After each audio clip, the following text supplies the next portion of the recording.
Emptying Cradles, Aging Nations, Understanding Population Decline. Many well-known figures such as SpaceX CEO Elon Musk have described declining population as the biggest danger civilization faces by far, and an existential problem for humanity, often highlighting countries such as South Korea, Japan, and Europe. Let's start with this bar graph by the University of Washington's Institute for Health Metrics and Evaluation. It shows global fertility rates falling dramatically, from nearly 5 births per woman to 2.1 today, already below the 2.5 average needed to maintain population size. The projections continue this trend to drop through 2100.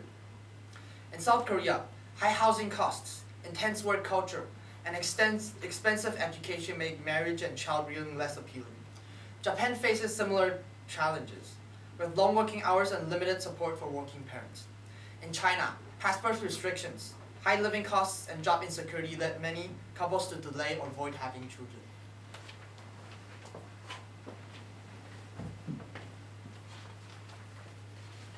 According to Michael Lochin, a lead economist from the World Bank, conducted four main matters. First, decline productivity. With fewer young people entering the workforce, economics will struggle to grow and innovate. Second will be the healthcare systems. Healthcare systems will be overwhelmed by a rapidly aging population that requires a more intensive and costly care. Third one will be the pension funds are becoming depleted. As this US example, conducted by US public pension systems, already face over 1.4 trillion unfunded liabilities. A gap that will only be wider since fewer workers support more retirees. Finally, there will be fewer resources overall to allocate toward education, infrastructure, innovation, and other public goods that sustain society.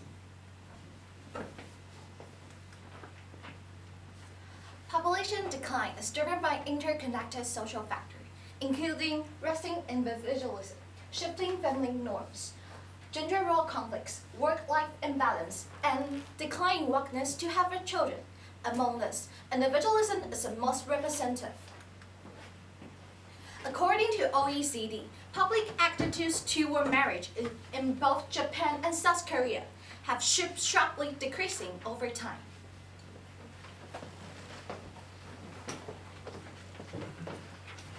One of the alternative solutions we could consider is family-oriented policies, which focus on lowering the cost of having children. This image here from EPI highlights the financial burden of raising children. First, these policies aim to increase fertility rate by reducing financial pressure on families. High costs such as childcare, education, and healthcare often discourage people from expanding a family. According to OECD, greater affordability leads to higher birth rates and reduced population decline. However, there are important limitations to consider. Supporting childcare, tax benefits, and family programs put pressures on government budgets. This graph from CBO highlights that the government spending has increased over time. In addition, the results of this approach are slow. Even if birth rates increase, it takes many years for children to grow up and contribute to the labor force.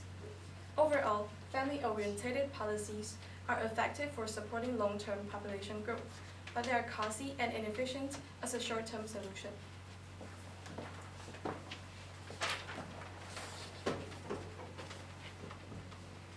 Large-scale immigration is often proposed as a solution to population decline and labor shortages, particularly in aging societies. One key advantage of immigration is its ability to rapidly expand the workforce. Unlike fertility-based policies, which require decades to alter population structure, immigration introducing working-age individuals into labor market almost immediately. This is especially important for a country facing urgent labor shortages. The graph shows that countries such as the US, Japan, Canada, and the Eurozone have faced fewer hiring difficulties in recent years. According to OECD's International Migration Outlook 2023, immigration has eased labor shortages in advanced economies, particularly in healthcare, manufacturing, and services. This supports the claim that immigration is an effective short-term solution to labor shortages. Immigration also contributes to economic growth by increasing the labor supply, sustaining productivity, expanding tax bases, and supporting pension systems. The International Monetary Fund 2020 finds that immigration generally has a positive impact on GDP growth in host countries when migrants are well integrated.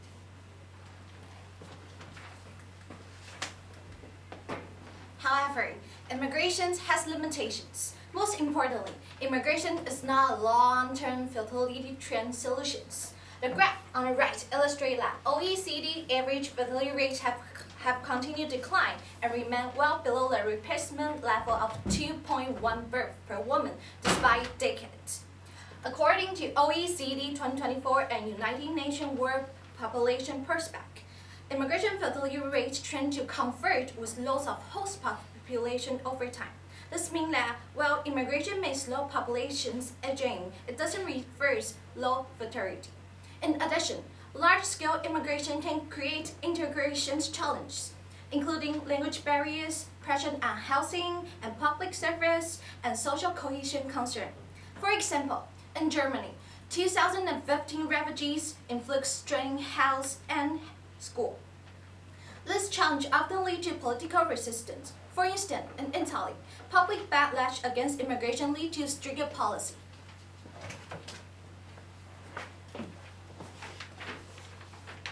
Many countries have tried to fight population decline with family support, but most focus on just one or two areas, and that's why their results fade quickly.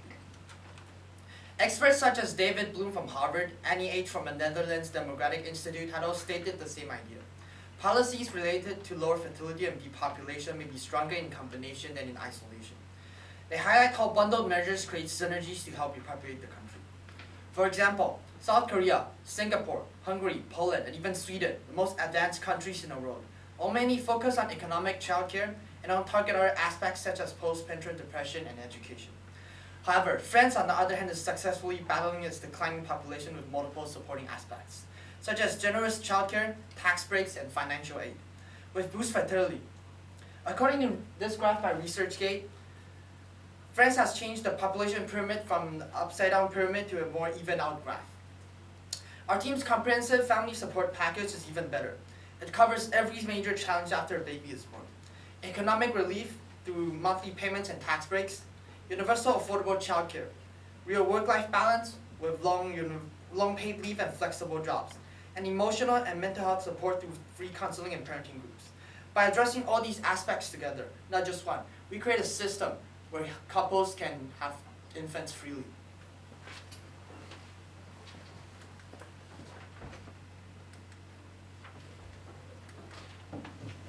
While comprehensive family policy are more effective than single policy, but still have limitations.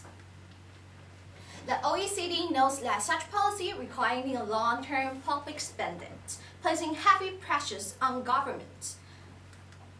The United Nations Public Division emphasized that demographic change is slow, so results may take many years, weaken policy support. Moreover, OECD research showed that the policy cannot fully reserve culture shifting toward individualism, as some people still not choose have a children. The World Bank also warned that implementation is often unequal, favoring urban or white-collar people. Overall, this limitation shows that policy cannot solve population decline without broader social and cultural shifting.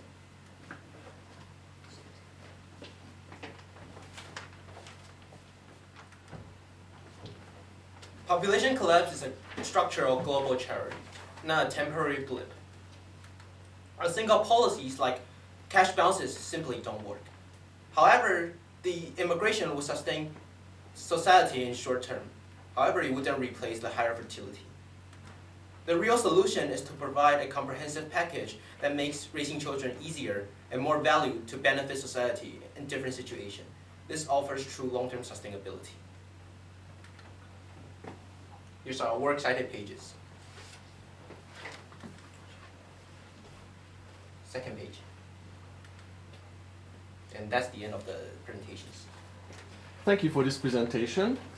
I have some questions for you. Let's start with Catherine. Please give one specific way that your thinking changed as a result of learning about Joyce's findings. In my individual report, I initially viewed population decline through cultural and social issues, shaped by changing attitudes toward marriage, family, and personal freedoms. But however, Joe's paper emphasized that economy perspective, which challenged my perspective and expand my understanding of these issues. For example, just explain that as birth rates fell, the working age population shrink, which shortage the labor force and slower the GDP growth.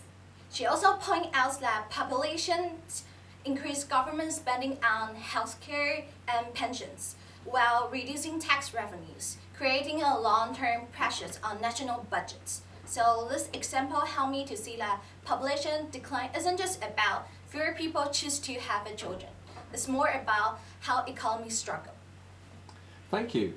Let's move on to Rosalind. Reflecting on your colleagues' work, which one had the greatest impact on your overall understanding of the problem your group identified?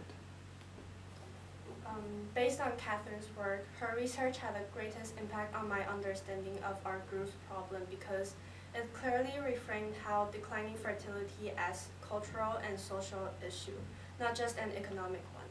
For example, by connecting shifting norms of marriage, gender inequality, and individualism,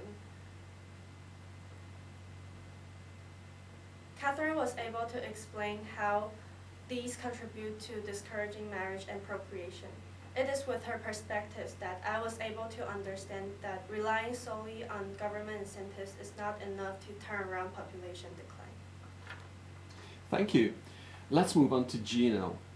What is an example of a compelling argument from one of your peers' individual reports that you decided to exclude from the team presentation, and why? One of the peers' report we decided to exclude was Rosalind's report exploring on environmental lenses, especially on how population collapse leads to positive potential recovery toward overexploited regions. As fewer people would exploit nature and resources and occupy living space, this reduction would also lessen population and waste, allowing wildlife to thrive. However, there's two main factors that we choose to remove this lens. First of all, we're trying to look at an issue and provide solutions to fix over, which the beneficiation of population collapse wouldn't be our goal to move on. Secondly, we're trying to maintain a tight focus on socio-economic and policy implications in our team's presentation. In this scenario, the scientific lens would broaden our theme too much, especially given the strict time constraints. Thank you. Next, Joyce. What is a way in which your team's resolution makes you think differently about your own individual research? My individual research examined population decline through an economic lens, focusing on how a shrinking labor force slows GDP growth, as well as rising government spending due to aging populations. These economic impacts are serious and already affecting many countries, but they represent only one perspective on this issue. Through discussions with my peers, I began to understand the complexity of population decline. My teammates' IRs opened my eye to social, environmental, political, and ethical lenses as well. As a team, we realized that population decline cannot be solved through a single perspective. Although my IRR presents valid economic arguments, our team solution highlighted that economic and monetary policies alone cannot fully address this complex issue. Thank you. And finally, Alderson, please describe an argument from one of your peers' individual reports that made you think differently about your team's solution or conclusion. One argument from Gino's report made me think differently about my team solution was to focus on the rise of individualism. Using Ogihara's research to show how young people in Japan now value personal freedom, self-growth, and flexible lifestyles more than starting a family. Our team mostly blames structural and technical problems, and we thought better policies would fix low birth rates. But his point showed me that many young adults are happy being single and independent, even when money isn't the main issue. Thank you.